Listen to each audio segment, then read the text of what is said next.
What's going on, guys? Welcome back to Road to Gamers and Podcast. I am Jersey the King, and today I'm bringing you another USFL Fresh Start weekly recap.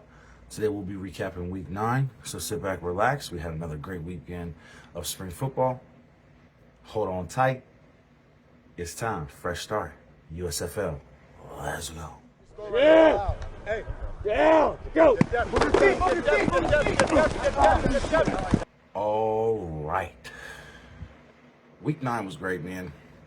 Leading up to the end of the regular season, it's a tight race in the north, somewhat of a tight race for second place in the south, but it's going down in the north, man. And I'm excited to bring you guys this week's video because the week that we just had was great.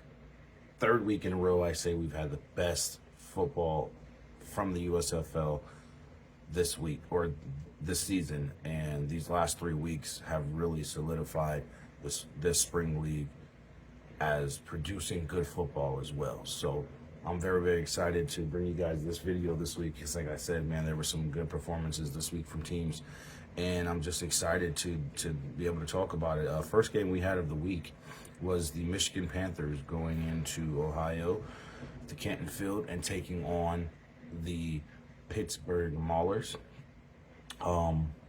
Honestly, to be honest with you, from the start of the game, Pittsburgh had control. At no point of this game did Pittsburgh feel like they did not have the game in the bag or have control of the game on both sides of the ball. They only allowed Michigan to score one time. They shut down the running game. They shut down the pass game for the most part.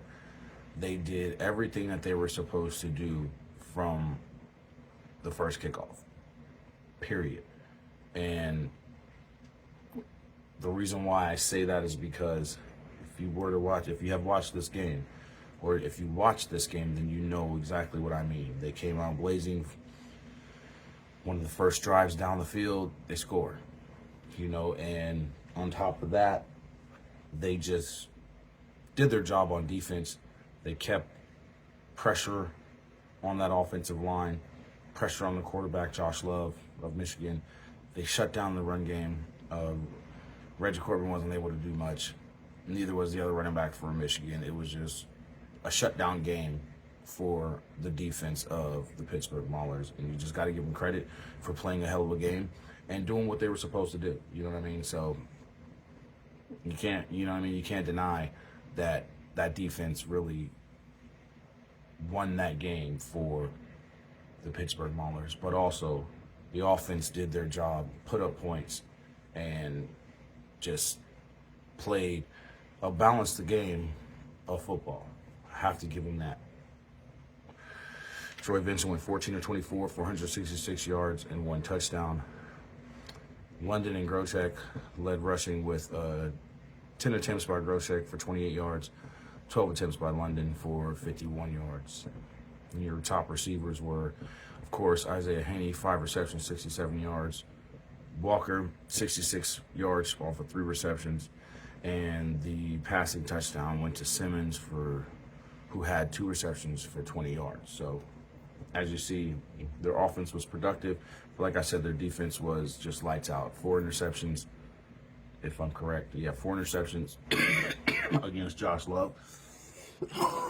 Excuse me. He only threw one touchdown. He was 19 of 33 for 233 yards, 1 touchdown, 4 interceptions. That defense played lights out. They were all over him. They were putting pressure all over us. That line was putting pressure all over him. The backs and the linebackers were doing their job, playing great coverage, and just making it hard for Josh Love to make any real problems in the air for that Pittsburgh defense. So, like I said, it wasn't a great game for none of them. Reggie Corbin, didn't even have any yards. He didn't even play, if I'm correct. Scott III actually came in, nine rushing attempts, 25 yards. Josh Love had 3 rushing attempts, 16 yards, and Richardson had 3 rushing attempts, 9 yards. So, the run game was non-productive whatsoever. Pittsburgh shut it all the way down, and Michigan just could not get the ball moving. Their top receiver had 99 yards off of 5 receptions, and that was Richardson, Pukutini had 80 yards off of 6 receptions and scored the lone touchdown for them. So that's how that game went. And like I said, Pittsburgh just came out from the start of the game, from the very first kickoff, and just had control of the game, kept control of the game, went into halftime with control and momentum, came out of halftime with control and momentum, and just kept it going throughout the entire game and came away with a win. And next week they are looking at a win and go home situation. So, like I said, it's a tough race in the North, and it's going to be interesting to see what happens going into the last week of the regular season next week. So you guys be ready for that. The next game we had was New Orleans taking on Memphis, and New Orleans went into Memphis and literally just had fun. They literally had fun. MBT and them boys did their job. That defense was lights out, y'all. I mean, lights out.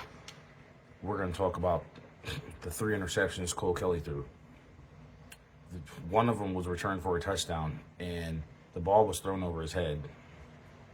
And he goes and picks the ball up and still tries to make a pass attempt and throws the ball just directly to the defender. And the defender made an amazing play and it back for a touchdown. I mean, Vontae Diggs in that game was just lights out for New Orleans on defense. Vontae Diggs was lights out for New Orleans on defense. And that's all I can say. Cole Kelly was 23 of 41 for 224 yards, no touchdowns. They scored 3 points, guys. Their running back, 40 yards off of 11 attempts. And Dillon and Helm had the most receiving yards. 51 for Dillon off of 5 receptions, and 49 for Helm off of 3 receptions. Washington also contributed 34 receptions off of 6 yards, and Papelli 30 yards off of 4 receptions. So, like I said, they just got shut down. Their running game was nothing. Their passing game, 220-something yards. Yeah, true, great, but you didn't put up any points. You put up 3 points, and that's from your special team. So, I mean, when your field goal unit has to come in and put up the only points in the game, that means your offense played like crap. So, that's how we're looking. MBT, 9 of 16, only 88 yards and a touchdown. But, I mean, when your defense was playing the way they were playing, there was no need for them to really have to put up a bunch of yards or points on offense because their defense was just putting them in position to score all the time with all the turnovers. So they had short yards, you know what I mean, short yardage field every time they were in a drive, practically throughout the entire game. New Orleans just played lights out on both sides of the balls. West Hills had 46 yards, 18 attempts, 1 touchdown. Stove came in 29-yard touchdown off of one attempt rushing. Morris led all receivers with 33 receptions for 44 yards. And Johnny Adams had a 3-yard touchdown from MBT. Johnny Dixon had 7 yards off of 1 reception. But like I said, the offense didn't really have to do much because the defense played lights out, and the defense won that game for them hands down. So that's what you get. 31-3 was the final score of that game. Memphis just didn't show up and play whatsoever. So it's looking like they're going to be out of the playoffs this year from the way it's looking. Next game we had was the defending champs looking to clinch the first playoff spot of the season. And they went into Houston. Well, they went into the Memphis Stadium and took on Houston and mollywopped them 38-15. Now, don't get me wrong, the first half was very, very competitive between the two teams. The first half ended 17-15, Birmingham up by 2. And as you can see, the second half, Houston came out and just, it was like their heart just got ripped out of them.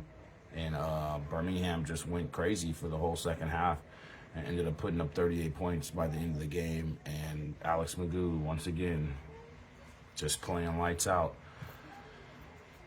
13 for 21, 208 yards, 2 touchdowns. He did have 1 interception, though.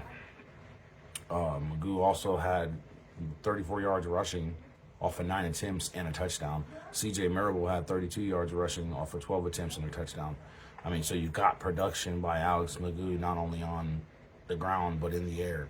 So he showed how versatile he is and how mobile he is as a quarterback and how he can stand in the pocket, throw that rocket, you know what I mean? So you got to give him credit. He is leading the race right now in the MVP race, most touchdowns. MBT still has the most yards, but Alex Magoo has the most throwing touchdowns. So, and amongst quarterbacks, he's one of the top when it comes to rushing yards as well. So you got to give him credit, man. Sternberger had 3 receptions for 58 yards and a touchdown. Kane had 1 reception for 38 yards and a touchdown. Marable even had 3 receptions for 37 yards. Davis had 3 receptions for 24 yards.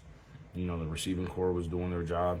The defense played well, especially in the second half. They played very, very well. They played lights out, to be honest with you. And they held, they held Houston to no points whatsoever. So they did their job. They shut them out in the second half and got the W.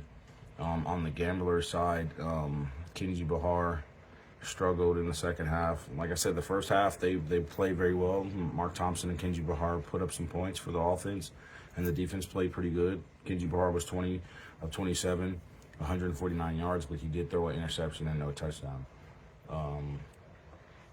Also, Mark Thompson, 17 rushing attempts, 56 yards, but no rushing touchdown.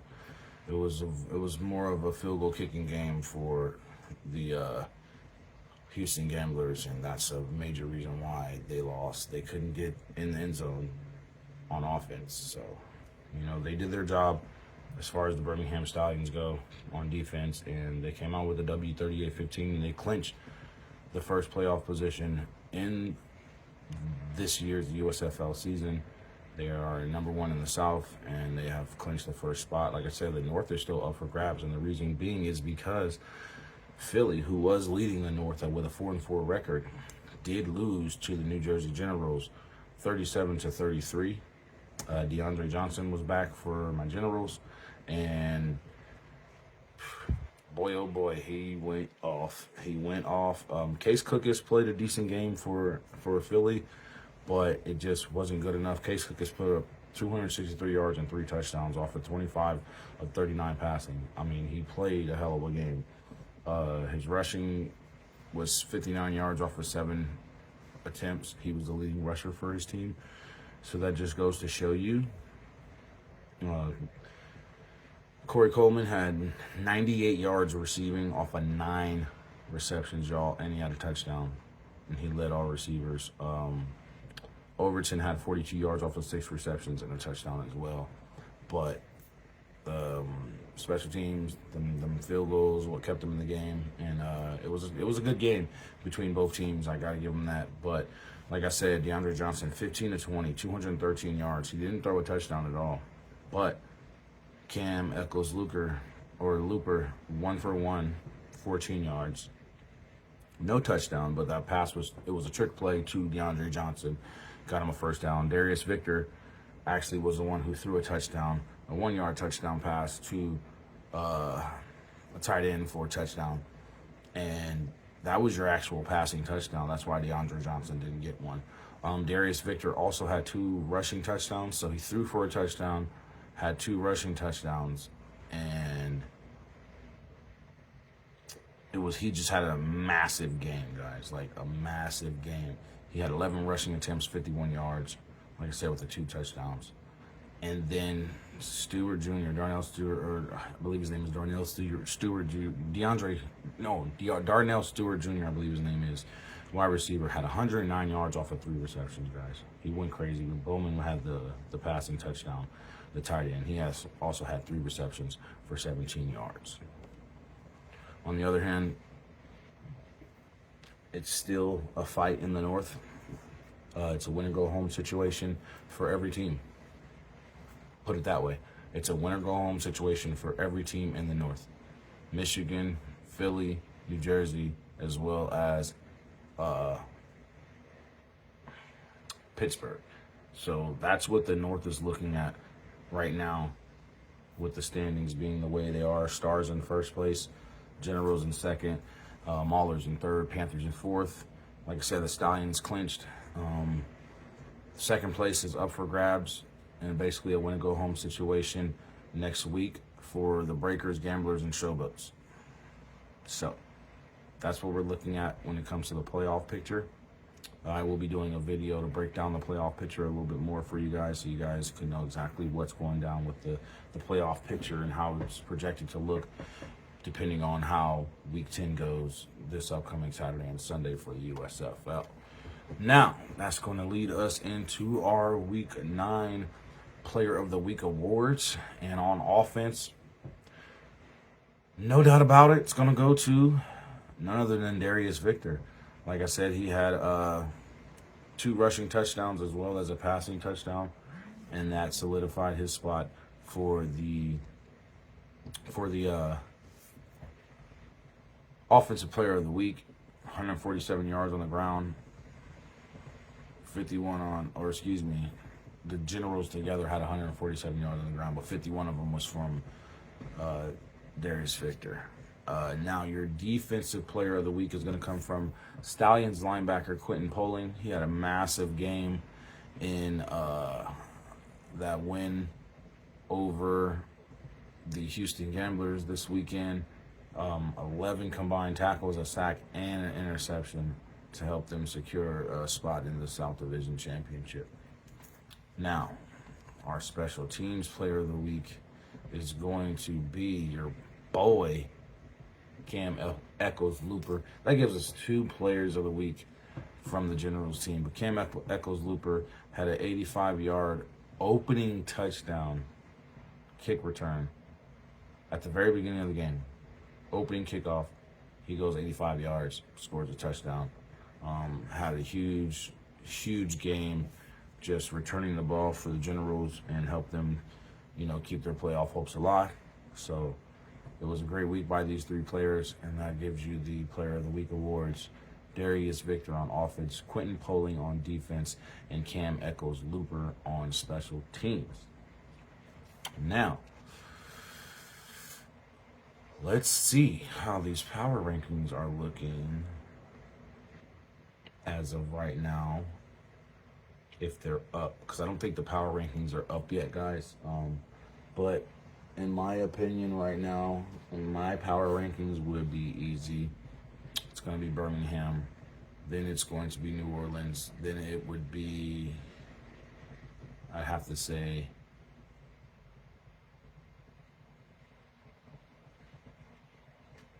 New Jersey, then Pittsburgh, then Philly, then Houston, then Memphis, then Pittsburgh. That would be my power rankings as of this week. So, if you guys agree, let me know in the comments. If you guys feel that this was a great week of USFL football, let me know. There were some great games. Again, I don't really worry about the crowd too much. I worry more so about, how these teams are playing and the game itself. So let me know what you guys think, man. Let me know if you felt that this week was a good week in the USFL. If you guys are excited for Week 10 and the final game of the regular season, as well as the playoffs coming up. Again, I will be bringing you guys a video for the playoff picture preview of the USFL season. So don't go anywhere, man. I'm your boy, Jersey the King. This is Royalty Gamers and Podcast as well. I want to thank you guys for tuning in and supporting me. Like the video, subscribe to the channel if you aren't, hit that notification bell, and make sure you share the video as well. I love you guys. I want to thank y'all for being here. This is USFL Fresh Start. Holla at your boy. Peace out.